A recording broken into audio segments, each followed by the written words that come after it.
नमस्कार बच्चों, मैं संजीत और आज का हमारा टॉपिक है ज्यूसेप मैथ्सिनी। बच्चों, ये एक ऐसा क्वेश्चन है जो हर बार मैट्रिक में अल्टरनेट क्वेश्चन के रूप में पूछा जाता है, चाहे वो जैक बोर्ड हो या सीबीएसई हो।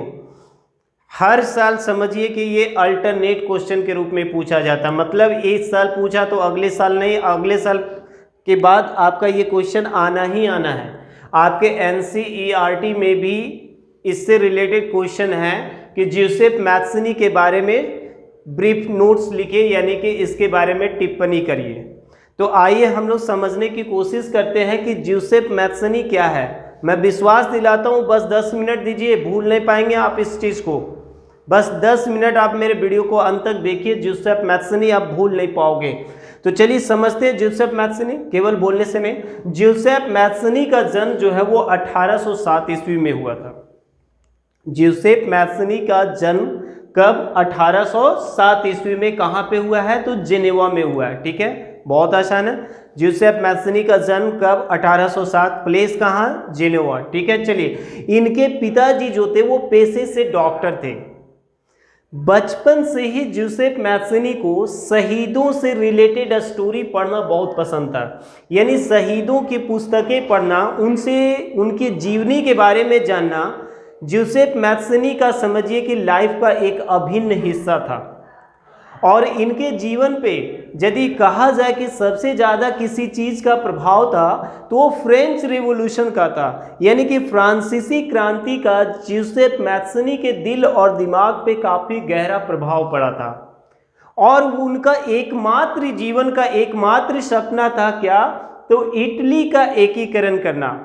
बस सोते जागते बस उनके मन में एक ही ख्वाब चला करता था, वो क्या कि समहाउ किसी भी प्रकार से इटली का यूनिफिकेशन करना है, इटली का एकीकरण करना है ना। और इसी वजह से वो अपने जीवन के प्रारंभिक दौर में ही कार्बोनरी नाम के एक गुप्त संगठन का वो एक सदस्य बन जाते हैं। कार्बोनरी जो यहाँ पे लिखा हुआ है वो एक गुप्त संगठन है, जो मतलब सीक्रेट वे में रह के, अंडरग्राउंड रह के वो काम किया करता था। और वो युवा अवस्था में ही कार्बोनरी नामक इस गुप्त संगठन का सदस्य बन जाते हैं और अपने दिल और दिमाग को एक ही जगह सेंट्रलाइज किया हुआ है। कहाँ? तो इटली का एकीकरण करना, है ना। तो चलिए आगे देखते हैं कि जब 1830 ईस्वी में फ्रांस में जब जुलाई क्रांति होती है तो इसने न केवल फ्रांस को प्रभावित किया बल्कि इटली के लोगों में भी राष्ट्रवाद की भावना का विकास कर दिया। यानी कि 1830 ईस्वी की फ्रांस की जो जुलाई क्रांति थी, इससे इटली पर भी व्यापक प्रभाव पड़ा। और यही सही मौका लगा किसको? ज्यूसेप मैथ्सिनी को। और इसी वजह से उन्होंने 1830 ईस्वी में ही लिगुरिया प्रांत, इटली में एक प्लेस है, कौन सा? लिगुरिया। और इसी लिगुरिया प्रांत में उसने भी युवाओं के सहयोग से, अभी मैं बात करूंगा, है ना, लिगुरिया प्रांत में वो क्रांति कर देते हैं। लेकिन दुर्भाग्यवश जो होता है वो उनको कैद कर लिया जाता है, पकड़ा जाता है, पकड़े जाते हैं ज्यूसेप मैथ्सिनी, है ना। और इनको सवोना दुर्ग में कैद कर लिया गया। क्रांति तो इन्होंने लिगुरिया प्रांत में कर दी, परंतु पकड़े गए और इनके द्वारा संचालित स्टार्ट की गई क्रांति जो थी वो विफल हो गई। अब ये कहाँ पे है? सवोना दुर्ग में, सवोना फोर्ट में इनको कैद करके रखा गया है। 6 माह तक इनको जेल में रखा जाता है, परंतु इनके अच्छे व्यवहार की वजह से, मतलब जेल में इनका जो बिहेवियर रहता है बहुत ही वेल बिहेवियर रहता है, इसी वजह से 6 माह के बाद ज्यूसेप मैथ्सिनी को जेल से रिहा कर दिया जाता है। और इनको लेकिन देश में रहने नहीं दिया जाता है और इनको देश से क्या कर दिया जाता है? निष्कासित कर दिया जाता है। लेकिन इसके बाद भी, बाहर जाने के बाद भी इनका जो ख्वाब था वह टूटा नहीं था। इनका जो हौसला था वो अभी भी उतना ही बुलंद था जितना कि जेल जाने के पहले था। और इसी वजह से लगातार 2 वर्षों में इन्होंने 2 संगठन का, गुप्त संगठन का इन्होंने स्थापना किया। ये भी परीक्षा में पूछा जाता है। 1830 ईस्वी में इसने यंग यूरोप नामक, और साथ ही साथ 1831 ईस्वी में इन्होंने यंग इटली नामक गुप्त संगठनों का गठन किया। परीक्षा में पूछा जाता है यंग यूरोप की स्थापना कब हुई? 1823। किसने किया? जोसेफ मैथ्सनी किया।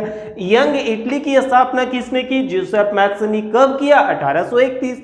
यहां पर अब आपको दिमाग में आ रहा होगा यंग यंग यंग, बार बार यंग वर्ड आ रहा है, तो इसके पीछे वजह थी मैथ्सनी का जितना विश्वास देश की युवा शक्ति पे थी उतना किसी पर भी नहीं था। ऐसे भी आप समझो ना कि युवाओं में एक गजब की शक्ति होती है ना। इसीलिए उन्होंने कहा था कि यदि समाज में क्रांति लानी है तो क्रांति की बागडोर जो है ना वो युवाओं के हाथ में दे दो, क्योंकि युवाओं के भीतर एक असीम शक्ति छिपी होती है। आप इतिहास पलट के भी देख लीजिए ना, कम से कम भारत के इतिहास से तो परिचित है, चाहे चंद्रशेखर आज़ाद की बात करें, चाहे भगत सिंह की बात करें, खुदीराम बोस की बात करें, सुभाष चंद्र बोस नेताजी की बात करें, सभी के सभी क्या थे? यंग थे, गर्म खून वाले थे, है ना। तो इसी विचारधारा के थे जोसेफ मैथ्सनी। इसी वजह से उन्होंने कहा था कि यदि समाज में क्रांति लानी है तो क्रांति की बागडोर जो है ना वो युवाओं के हाथ में दे दो, क्योंकि युवाओं के भीतर असीम शक्ति छिपी होती है। बस एक बार यदि मूड कर लिया कि ठोकना है, पीटना है तो पीटना है ना। बड़े बुजुर्ग जो होते हैं किसी भी मैटर को सुलटाने के फेवर में होते हैं, बैठकर विचार विमर्श करके हल करने में बिलीव करते हैं, जैसे गांधी जी, नेहरू जी। लेकिन युवा जो होते हैं ना, मारा है बेटा तो हम भी मारेंगे ही, है ना। तो ऐसी ही वजह से जोसेफ मैथ्सनी का बिलीव किसके ऊपर था? तो युवा शक्ति के रूप में था, युवाओं के ऊपर था, है ना।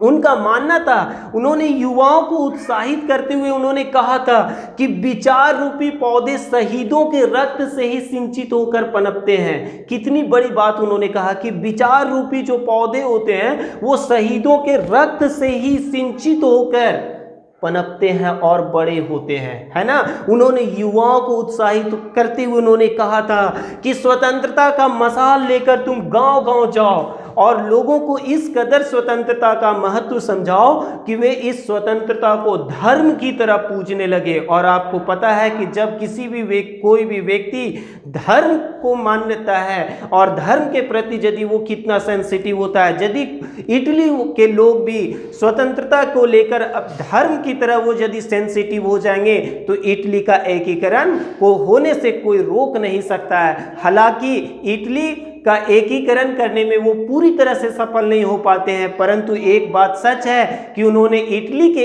एकीकरण में महत्वपूर्ण भूमिका निभाई थी, इसको कोई रोक नहीं सकता है। तो बच्चों, मुझे उम्मीद है कि जोसेफ मैथ्सनी के बारे में आपको सारी चीज़ें जो है वो समझ में आ गई। मिलते हैं अगले क्लास में।